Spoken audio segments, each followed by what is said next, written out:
quero convidá-los para abrirem a Bíblia na segunda carta do apóstolo Paulo a Timóteo, capítulo de número 4.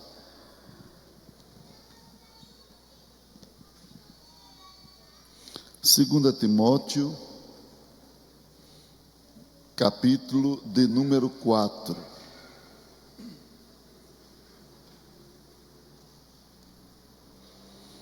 Eu quero ler apenas um versículo para nossa meditação. 2 Timóteo, capítulo 4, versículo de número 5.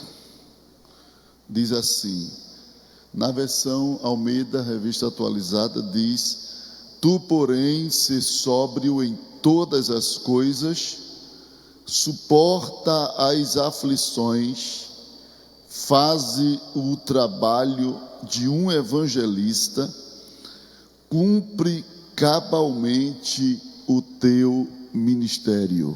Quantos dizem amém? Podeis sentar, queridos. Quero ministrar-lhes uma palavra esta noite, falando acerca da fidelidade ao chamado ministerial. A fidelidade do obreiro ao chamado ministerial.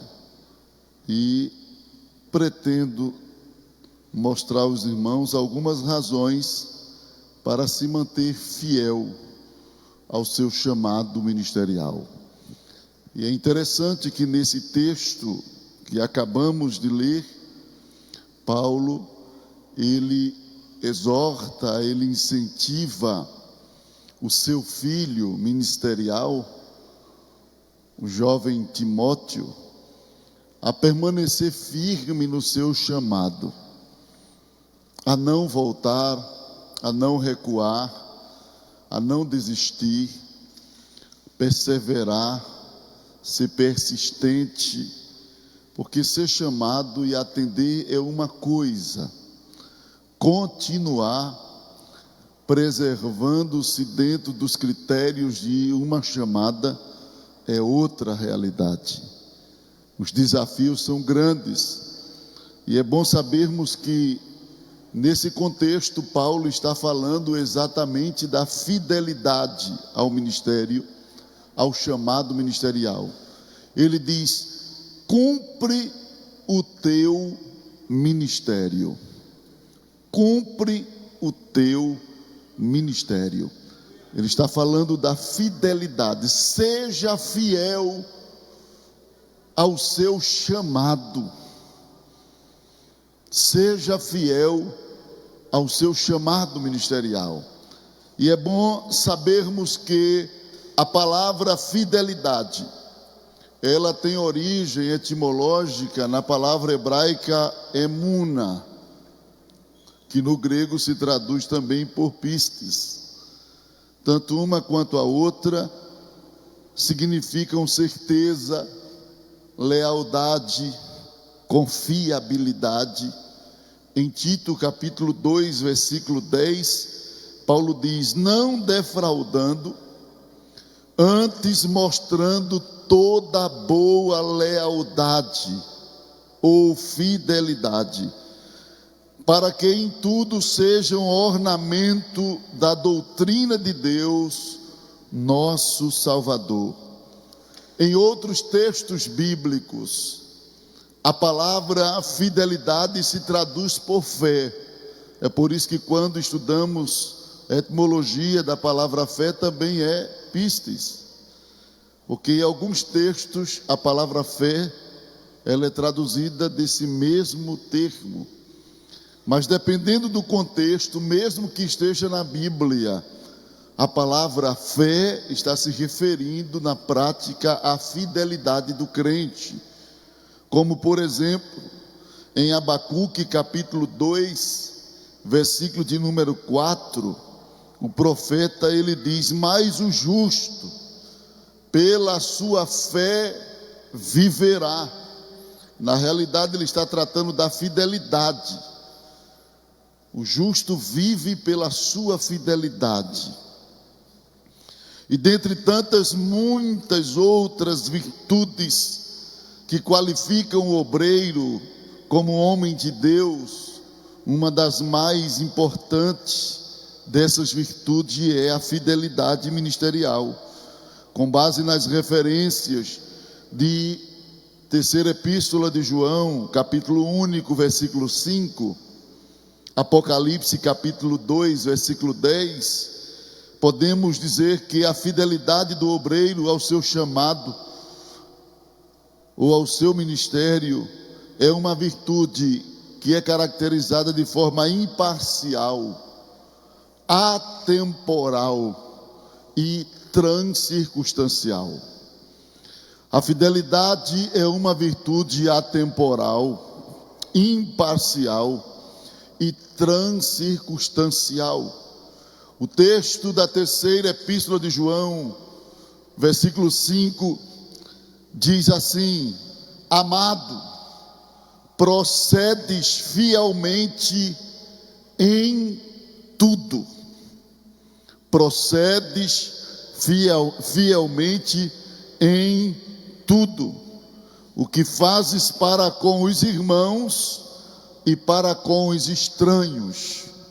Nós não temos direito de escolher a quem devemos ser fiéis ou fiel. Não. Temos que ser fiel de forma imparcial. Procedes fielmente em tudo, tanto para com os crentes quanto para os não crentes. É isso que ele está mostrando aqui. Para com os irmãos e para com os estranhos. No texto de Apocalipse capítulo 2, versículo 10, João escreveu o seguinte: não tema das coisas que hás de padecer. Eis que o diabo lançará alguns de vós na prisão, para que sejais tentados. E tereis uma tribulação de 10 dias. Agora veja a declaração no final desse texto: sê fiel até a morte, e dar-te-ei a coroa da vida. As pressões, humilhações não justificam a infidelidade. Ninguém pode dizer assim: não, é porque eu fui muito pressionado. Nada justifica a infidelidade. É por isso que o Senhor disse: mesmo sendo pressionado por Satanás, mesmo sendo ameaçados à morte, se preciso for, morra, mas não negocie os valores espirituais, nem o seu chamado. São palavras de Jesus escritas por João. Então a fidelidade, ela possui uma qualidade extraordinária. Ela deve se manifestar com imparcialidade em qualquer tempo que estejamos vivendo, e transcircunstancialmente, independente das circunstâncias. A fidelidade é algo que Deus requer, é algo que Deus exige de cada um de nós que fomos chamados para a sua obra. O texto de 1 Coríntios, capítulo 4, versículo de número 1 e o versículo de número 2 nos diz o seguinte: que os homens nos considerem como ministro de Cristo e despenseiro dos mistérios de Deus. Além disso, ele diz: requer-se nos despenseiro que cada um se ache fiel. Requer dele que cada um se ache fiel. Esse texto ele é tão rico em detalhes.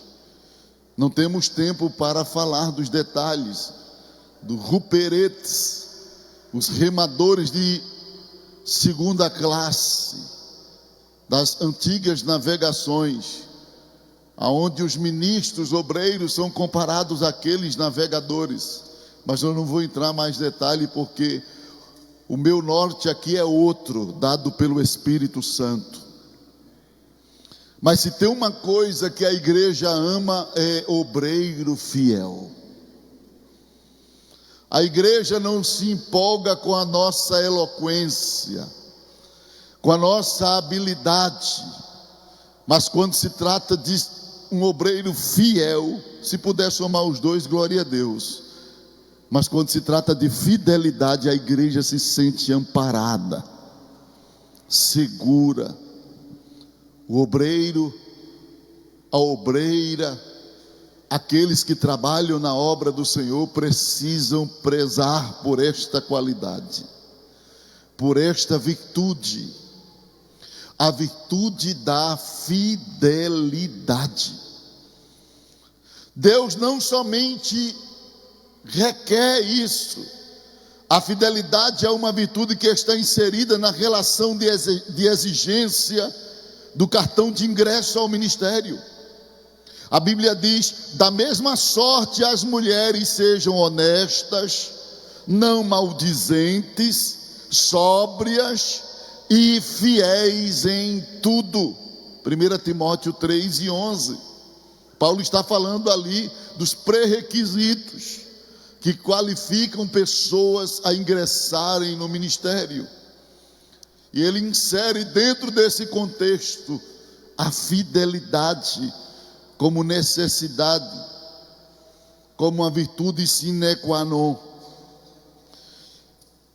E o que pede de mim, diz aqui, entre muitas testemunhas, ou o que de mim, entre muitas testemunhas ouvistes, disse Paulo a Timóteo, confia-o a homens fiéis, que sejam idôneos para também ensinarem os outros. 2 Timóteo 2:2.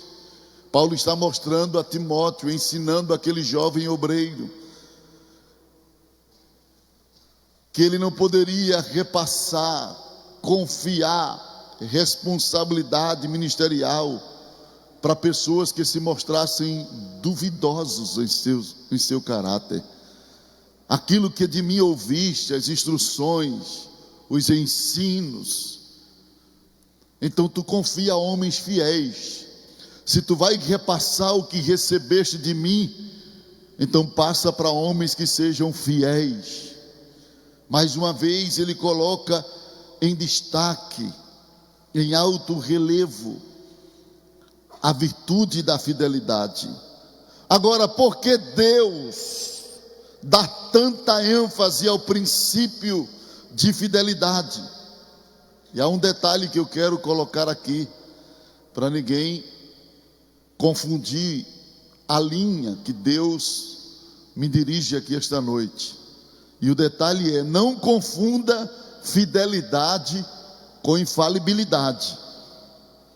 A gente precisa destacar isso aqui, porque quando se fala de fidelidade, há uma tendência naqueles que são mais novos na fé, achar que fidelidade é infalibilidade. E eu quero ser bem direto, claro. Infalibilidade é algo que Deus nunca exigiu de nós. Deus exige fidelidade. Infalibilidade, Ele não exige aquilo que a gente não consegue dar para Ele.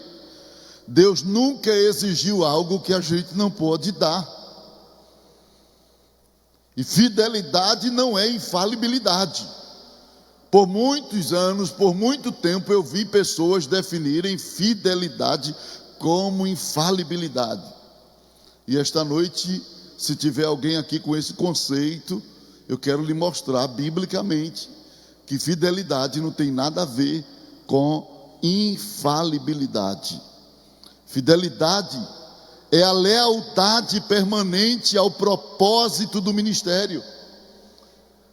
ainda que isso coloque em xeque as opiniões, amizade, prestígios humanos.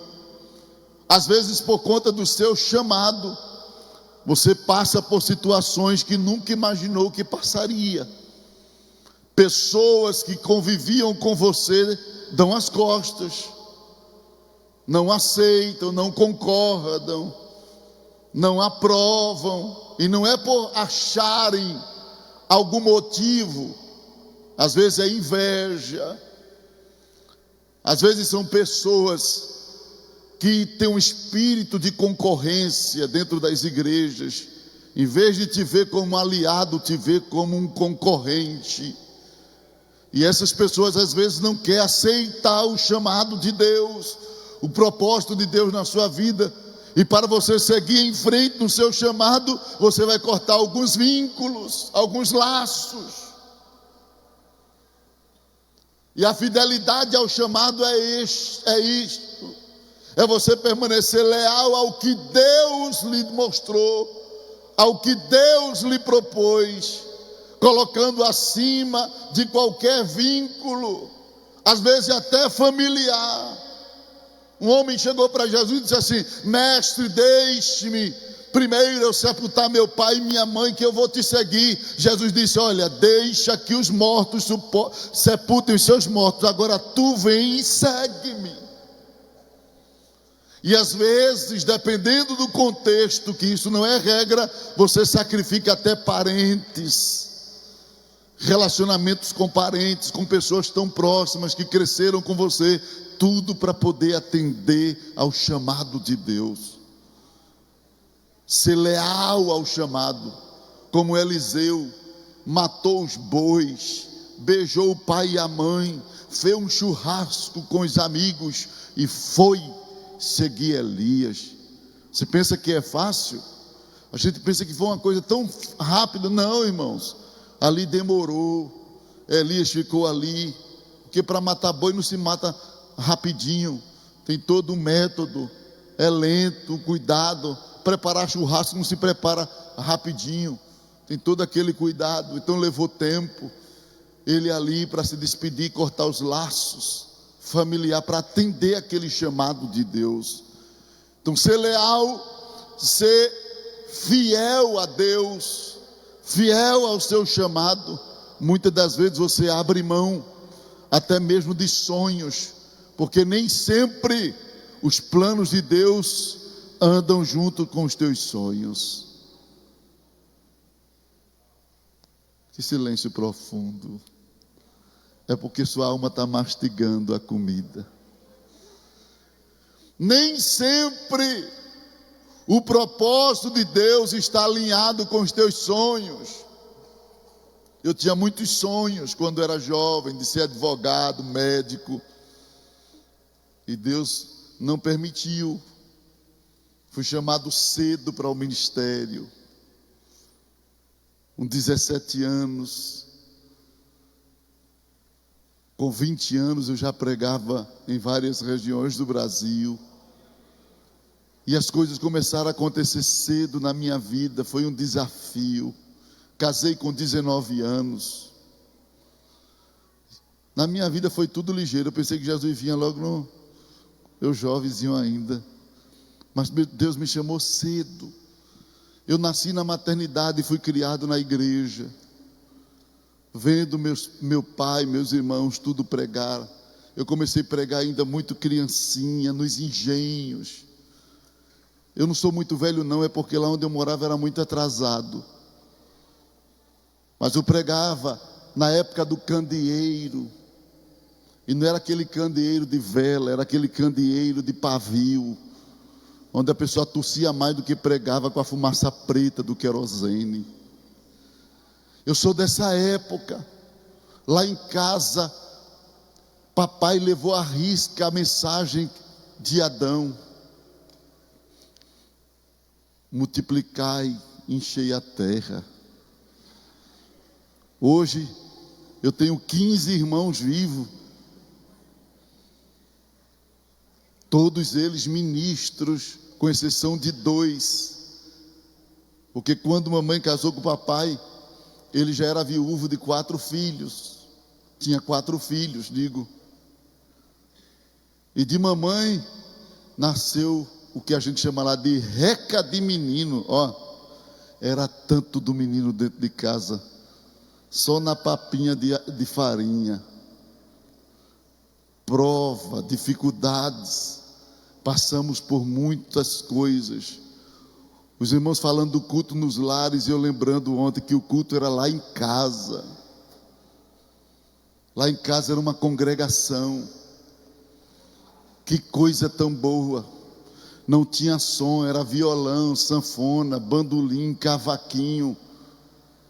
Era esses os instrumentos da época. E o som era gogó, só no gogó.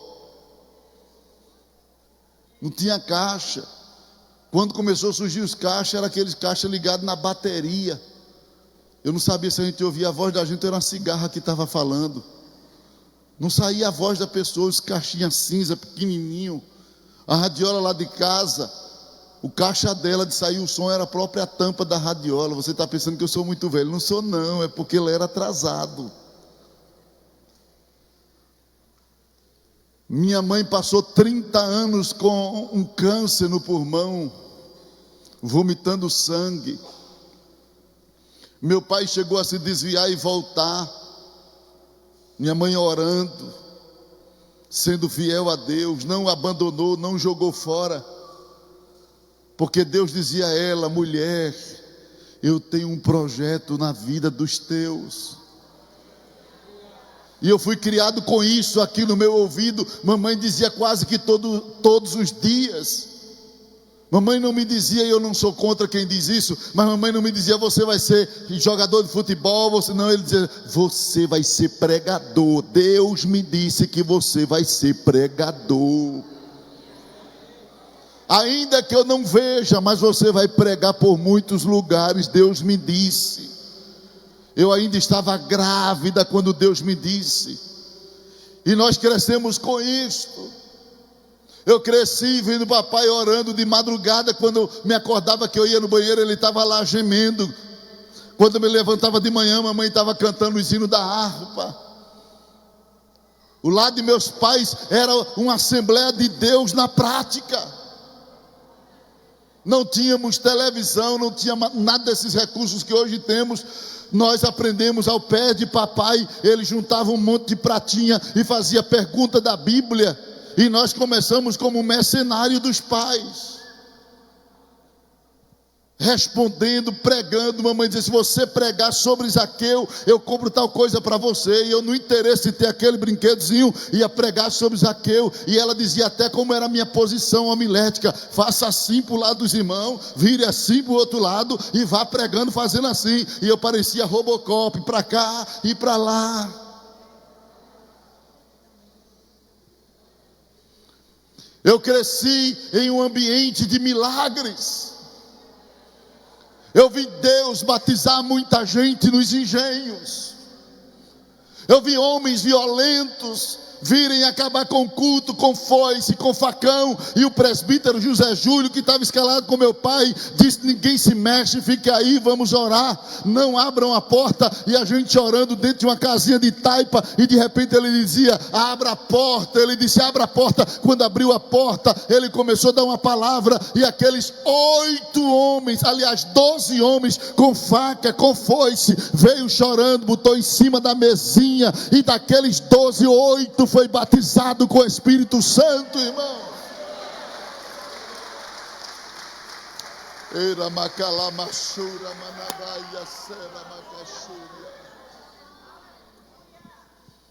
Eu fui criado perto de homens fiéis a Deus, homens fiéis ao ministério. Meu pai saiu com outros irmãos para atender uma escala no engenho. Na volta, que andávamos quilômetros a pé, 12, 10 quilômetros a pé. E na volta um dos obreiros caiu. Hoje eu entendo que foi um ataque fulminante. Ele caiu por cima de uma barreira. E aqueles irmãos cercaram ele. E eu lembro que meu pai e outros irmãos disseram: a gente foi buscar ele em casa, trouxemos ele vivo e vamos devolver vivo para a sua família. oraram até meia-noite, até o homem ressuscitar. Oh, irmãos, não é saudosismo não, é experiência que eu carrego aqui, lembranças boas. E fui gerado por Deus nesses ambientes.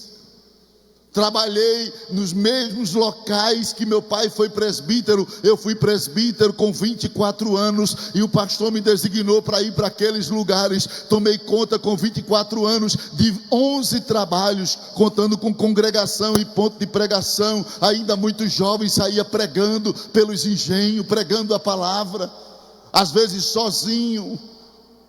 A esposa ficava com o filho em casa, às vezes levava a David, o que a gente chama na cacunda, aqui nos ombros, e minha esposa ia comigo sozinho,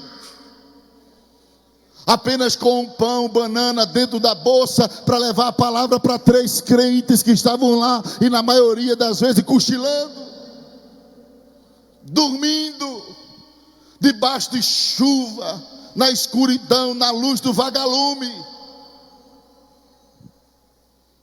Carrego essas histórias comigo, e eu vou trazer algo de Deus aqui para vocês. Mas eu preciso dizer a vocês que eu não estou aqui trazendo mensagens baseado no que outros viveram, apenas eu vivi essas coisas. São 24 anos tomando conta de igreja e eu vivi essas coisas. Vivi essas experiências. A primeira congregação que o pastor me colocou era uma congregação no engenho Várzea do Una. Quando eu fui muito empolgado, jovem, cheguei lá, a igreja estava cheia, o que a gente chama de lotada. O pastor me apresentou, no outro dia era o dia do culto de doutrina, eu fui lá com o meu sermonário, minha Bíblia. Quando eu cheguei lá, logo cedo dobrei o joelho, orei meia hora, levantei a cabeça para ver, não tinha chegado ninguém. Orei mais uns 10 minutos, quando levantei a cabeça tinha 3 crentes, já era hora de começar o culto. Comecei o culto, perguntei ao irmão que estava lá: irmão, cadê os irmãos? Está todo mundo aqui.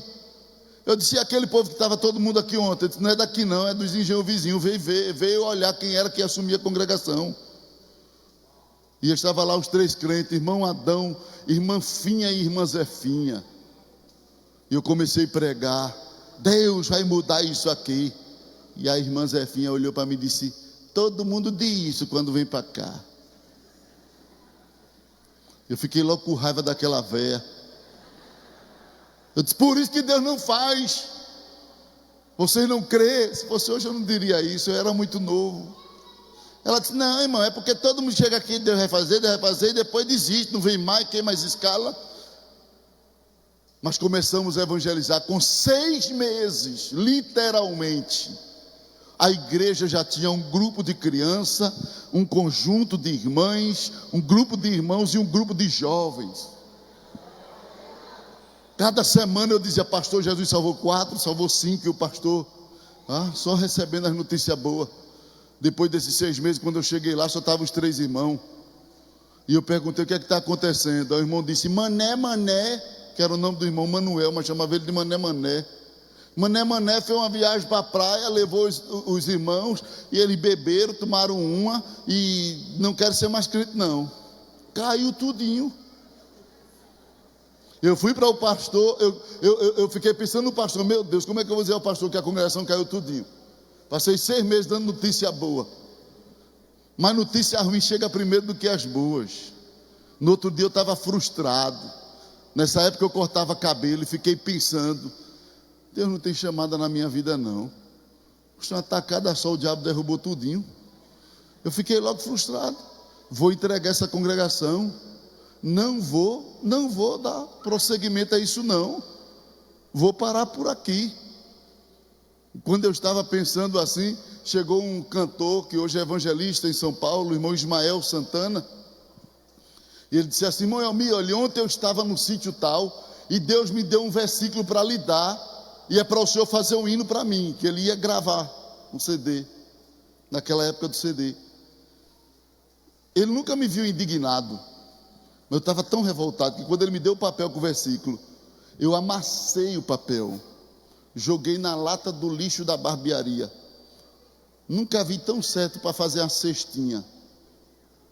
Quando eu joguei, eu disse a ele, se Deus quisesse que eu fizesse, ele dava o versículo para mim, não era para tu não. Aí ele voltou-se assim para mim e disse assim, foi Deus que mandou. Quando ele disse isso, meu coração estremeceu. Eu deixei ele sair para ver o que era que estava naquele papel. Quando ele saiu, eu fui lá pegar o papel, olhei e estava lá o texto de Joel, diga ao fraco, eu sou forte. E o interessante é que quando eu peguei aquele papel, na mesma hora desceu a letra de um hino e eu comecei a cantar. A batalha é ainda, mas eu tenho que avançar. A peleja é tão grande e eu não posso parar.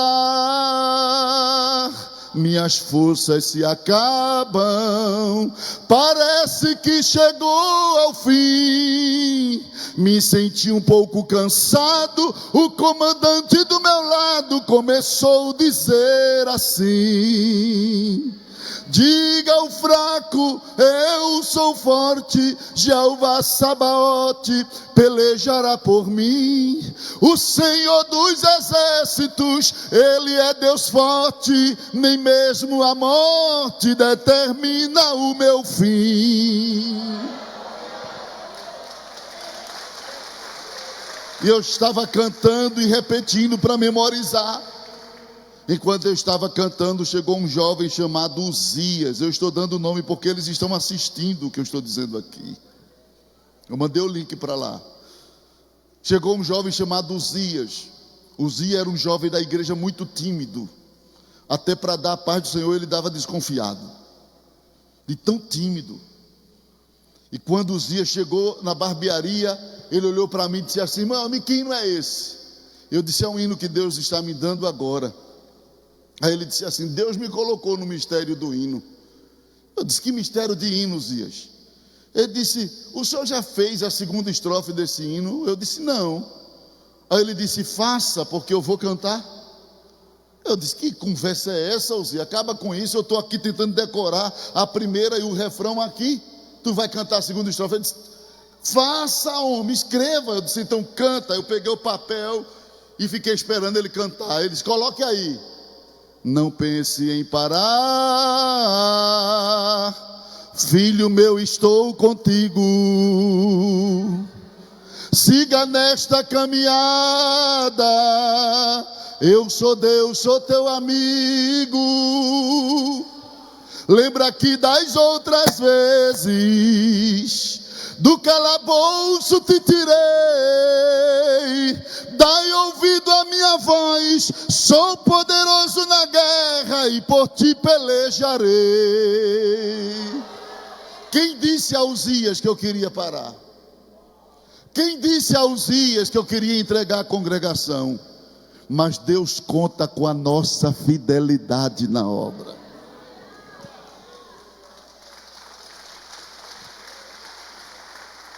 Fidelidade não é infalibilidade. Fidelidade é lealdade. Ainda que você venha falhar, tombar, cair, a voz do Espírito Santo esta noite é: levante-se e prossiga. Levante-se e continue a jornada. Porque em lugar nenhum da Bíblia há um texto escrito dizendo que o crente não falha. Não existe um texto, muito pelo contrário. A Bíblia diz em Provérbios 24:6: 7 vezes cai o justo, mas não fica prostrado. O que está dizendo é que você pode até cair, mas quem é fiel não se acostuma com o chão. Ele cai, mas se levanta e continua. Porque fidelidade não está em nunca falhar, está em nunca aceitar o chão como residência. Não aceite o chão como residência. Deus não te chamou para ficar parado, Deus não te chamou para ficar para baixo, Deus te chamou para prosseguir. É porque o senhor não conhece meu trauma, mas quem te chamou já conhecia teus traumas, já conhecia tudo. E Ele está te dizendo nesta noite: levante-se e prossiga. Prossiga. Porque Deus requer fidelidade de nós. Por que é necessária a fidelidade? Primeiro, porque Deus conta conosco. Por que precisamos ser fiéis? Porque Deus conta conosco.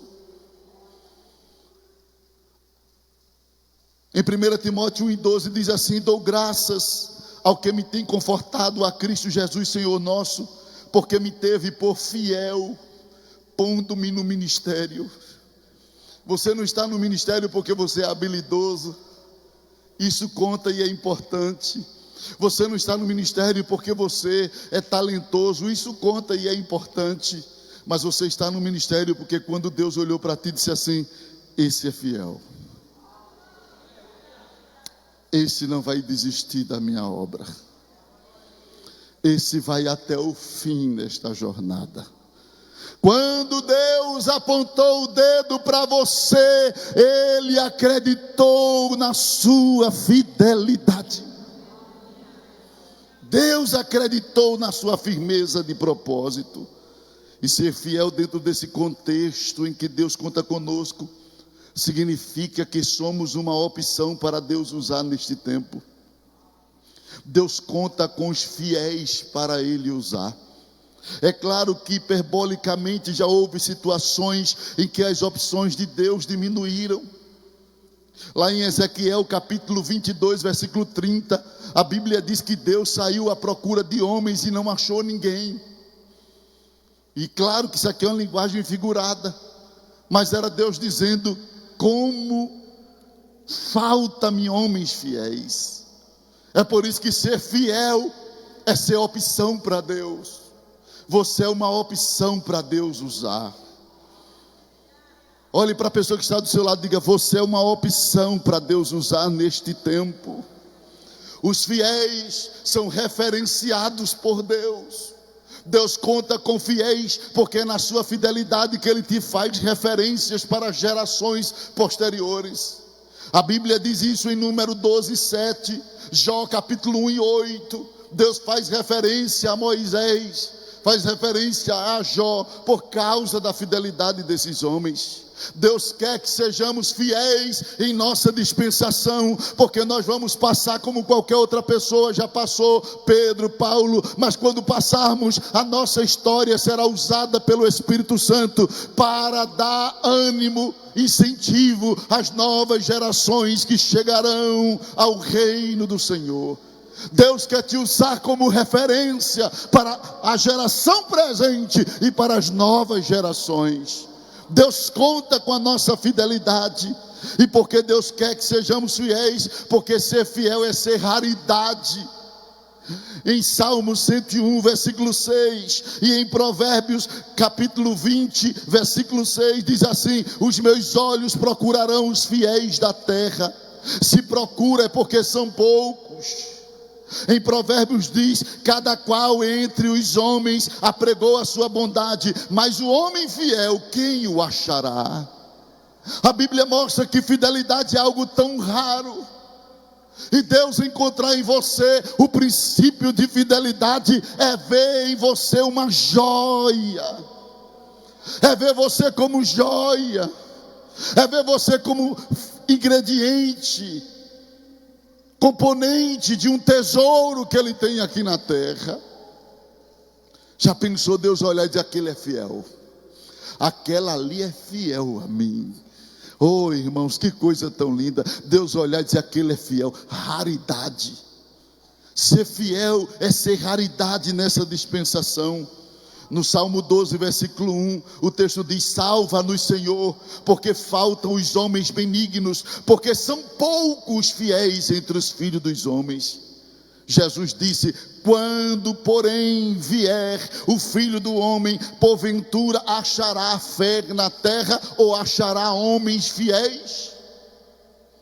Veja que fidelidade é algo raro, é raridade, é algo de extremo valor.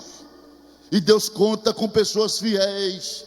A fidelidade é uma das virtudes que será destacada juntamente com a bondade no bemar de Cristo.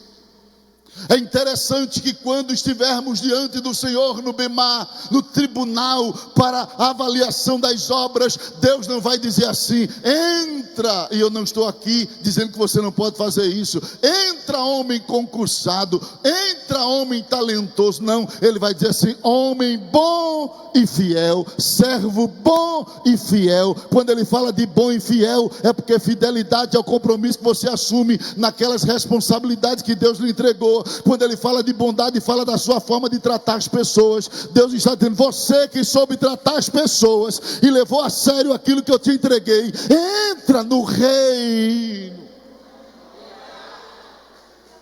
Fidelidade não pode trabalhar isolado de bondade, senão você vira um carrasco. Você tem que ser fiel, mas tem que ser bom.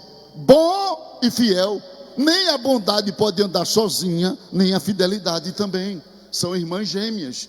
É por isso que ele diz: entra servo bom e fiel. Porque não há ministério fecundo, fértil na vida de quem é mau, trata mal as pessoas, se relaciona mal com as pessoas. Não. O ministério, ele só é fecundo quando você sabe tratar as pessoas bem e quando você leva a sério os compromissos que Deus te confiou. Aí Ele vai dizer: tu é bom e tu é fiel, entra no gozo do teu Senhor. Porque tem gente que é bruto, irmão, acha que o cargo que ele recebeu na igreja dá direito de humilhar as pessoas, de envergonhar pessoas, de rebaixar as pessoas. Deus te colocou e me colocou em certas posições para a gente ajudar pessoas. Amém? Ajudar pessoas. E não é clonar, não é querer que as pessoas sejam igual a você. Deus não te fez um projeto de clone, não. Deus quer que você trabalhe nas pessoas e desperte nela a habilidade dela, para elas darem o melhor naquilo que Deus confiar a ela. Ninguém vai ser igual a você. Porque para alguém ser igual a você, teria que passar nas mesmas provas que Deus te submeteu e sair dessas provas do mesmo jeito que você saiu. Ninguém vai ser igual a você. Para cada pessoa Deus tem uma prova diferente, uma luta diferente. Agora você, com o talento que tem, pode ajudar essas pessoas a usarem as suas habilidades da melhor forma no reino de Deus. Inspira pessoas. Inspire as pessoas. Sabe por que Deus quer que sejamos fiéis? Eu já estou caminhando para o fim. Esse aqui é o meu tempo, pastor? Isso aqui? É? Caminho para o fim. Porque Deus te quer fiel. Porque Ele conta contigo. Porque você é raridade. Agora tem uma coisa muito mais séria que eu vou lhe dizer agora. Porque outros dependem de ti. Sabe por que Deus exige fidelidade de mim? Sabe por que é que Deus exige fidelidade de ti? Porque outros dependem de ti para viver. Tem gente que só está vivo por causa da tua fidelidade. Que é isso, pastor? Abra a Bíblia. Lamentações, capítulo 4, versículo de número 20. Eu trouxe esse texto em duas versões. Almeida Revista Corrigida e na NBVP, Nova Bíblia Viva Português. Diz assim a primeira versão: o respiro das nossas narinas, o ungido do Senhor foi preso nas suas covas. Dele dizíamos: debaixo da sua sombra viveremos entre as nações. Veja na Nova Versão Bíblia Viva em português: o nosso Rei, a fonte da nossa vida, o homem escolhido pelo Senhor, foi preso numa dessas armadilhas que nossos inimigos armaram, e nós pensávamos que viveríamos sob a sua sombra entre as outras nações. Sabe o que é que o povo está dizendo? Aquele que era a nossa respiração, aquele que servia de sombra para nós, caiu, parou, desistiu, foi capturado. E as nações lamentando. A nossa fidelidade a Deus serve como oxigênio e sombra para outras pessoas. Alguém está vivo por causa de sua fidelidade a Deus. Estamos proibidos de desistir.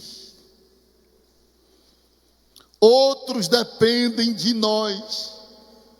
Deus nos criou para sermos servos fiéis. Você não pode voltar atrás. Você não pode desistir do seu chamado. Por mais complicado que esteja a sua vida, o Espírito Santo está te dizendo nesta noite: outros dependem da tua fidelidade ao chamado. O povo disse: a respiração da nossa vida, aquele a quem pensávamos que viveríamos abrigados debaixo dele, foi capturado. Você não pode cair. Você não pode ser seduzido por Satanás. Você não pode se deixar ser capturado pelo diabo. Você não pode parar. Você não pode desistir. Porque a sua fidelidade é oxigênio e sombra para outras pessoas viverem. Tem gente que às vezes se questiona: eu não sei porque comigo é tudo mais difícil. É porque Deus te fez coluna. Coluna na tua casa, coluna na igreja. Tem gente que quando falta na igreja o pastor sofre, porque aquela pessoa é uma coluna que ajuda outros. Tem gente que quando não está no culto, a gente se preocupa porque fulano não veio. Não é que a gente não se preocupe pelos outros, é porque tem gente que desperta com mais velocidade a nossa preocupação. Porque são pessoas que servem como inspiração para outras pessoas. E o texto de Lamentação está dizendo: esperávamos viver debaixo da sua sombra. Tudo que você passou, tudo que você recebeu de Deus, você não recebeu apenas para você usufruir sozinho. Deus te deu para compartilhar, para partilhar com alguém, para dividir com alguém. Teu ministério, esse dom, essa habilidade, foi Deus quem te deu e outras pessoas dependem disso. Eu conversei com um pastor uma vez, eu estava conversando com ele na hora de uma janta assim, e contando experiências com Deus. E eu disse àquele pastor: qual é a sua experiência mais profunda que o senhor teve assim com Deus? E ele disse assim: irmão Elmir, teve uma vez que eu estava tão enfermo, um problema tão sério na minha coluna, que eu já estava me entregando. E eu disse a Deus, me deitei assim no piso do meu quarto. Eu disse assim: Deus, se tu quiser cancelar todas as promessas que tu fizeste para mim, para eu poder estar contigo, eu concordo. Cancela, Senhor, porque eu não estou aguentando mais essa dor, essa enfermidade. E disse-me aquele pastor que de repente apareceu uns pezinhos brancos no teto e foi descendo, e diante dele se posicionou um varão todo de branco. Pegou ele pelo ombro e girou, e ele disse que quando aquele varão girou, ele subiu. E quando ele subiu, ele se deparou com os portais celestes, e de repente chegou um outro ser todo de branco. E aquele que levou ele disse: ele pediu cancelamento das promessas para estar aqui. E aquele anjo que veio trouxe um livro dourado e disse: só um momento. Aí abriu, ele disse que na visão passou uma página e disse: pela fidelidade ele pode entrar. Pela vida de compromisso ele pode entrar. Quando virou uma terceira página, disse assim: eita, pode entrar não. ao anjo que estava com ele, disse, por que não pode? Ele disse, porque ainda falta cumprir algumas promessas. Aí ele disse assim, mas foi por conta disso que eu fui buscá-lo, porque ele pediu cancelamento. Ele disse, mas a promessa de outros depende da promessa dele.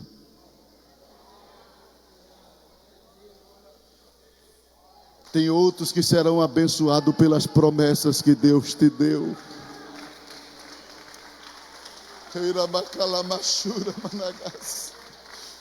Às vezes você na dor diz, Senhor, tá bom, mas Deus está dizendo, outros dependem daquilo que eu prometi a você. Você não termina enquanto outros não derem continuidade, porque é um encaixe de Deus na tua história. Um vai e outro entra na batalha, e a tua promessa ajuda outros a entrarem. Outros dependem de você. Outros dependem de você. A promessa de Deus sempre foi assim. Se você analisar os textos, Isaías 58:11, o Senhor te guiará continuamente, fartará a tua alma até em lugares áridos, e fortificará os teus ossos. Serás como um jardim regado, olha quantas bênçãos, e como manancial, cujas águas nunca faltam. Deus não está te enchendo como manancial para você mesmo, é outros que vão te procurar para se dessedentar.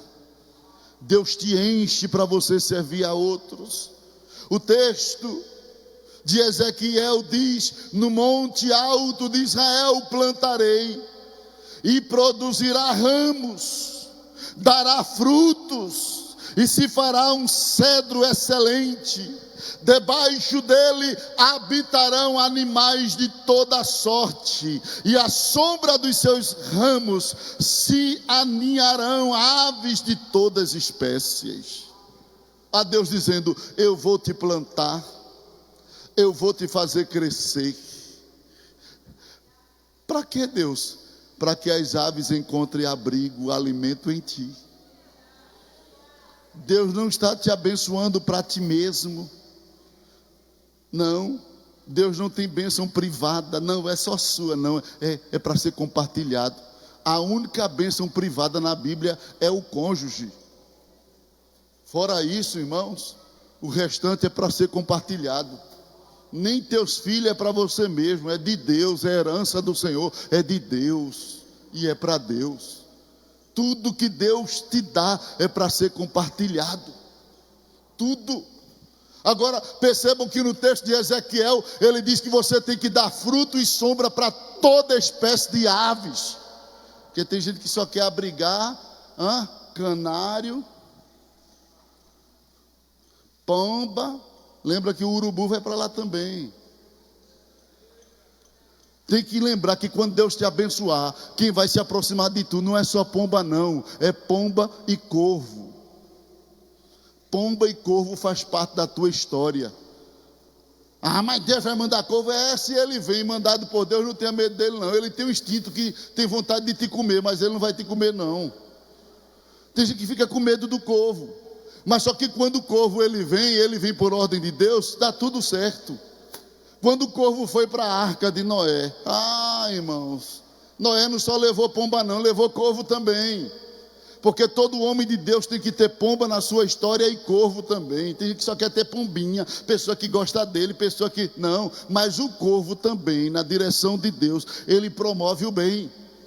Quando Noé soltou o corvo e ele não voltou, ele estava dizendo, Noé, não desce agora não, porque só tem carniça. Ele vai te avisar das coisas podres que está te cercando, te arrodeando. Deixa Deus usar o corvo para te dar notícia. O corvo fala dos mortos que querem te aproximar, infectar você. A pomba fala da vida, galho de oliveira. Eita, é só vida. Mas tem hora que você não precisa da pomba, precisa do corvo. Porque se você for pensar no galho de oliveira, se depara com uma pessoa morta, vai ficar infectado, doente, vai morrer também. Aí antes de soltar pomba, solta corvo. Elias precisou de corvo quando foi lá para Querite. E você pensa que Deus mandou o corvo lá para Elias só para levar alimento? Não, Deus mandou o corvo para despistar os olheiros de Acabe. Elias estava sendo procurado em tudo que é lugar, em tudo que é reino. Obadias disse: não houve reino que o meu Senhor não mandou à tua procura. Mas quando os caras saíam à procura de Elias, que via o corvo dando aquele voo rasante, disse: ali ele não está não, ali só tem defunto, vamos embora por aqui. Era o corvo dando voo rasante, ele pensando que era defunto, mas era um profeta vivo, recebendo comida. Deus usa corvo para despistar teus inimigos. Fica quieto, dá abrigo aos corvos também. Quando Deus botar corvo no teu caminho, dá abrigo para ele também, porque Deus te abençoou para abençoar todos. Não é para se associar, mas para abençoar todos. Deus abençoe, pastor. Deus abençoe. Continue orando por mim. Deus está falando com você. Você às vezes quer dar paulada no corvo, né? Não dê não. Deixa o corvozinho voar. Na hora certa Deus sabe a hora de tirá-lo. Quem diz amém?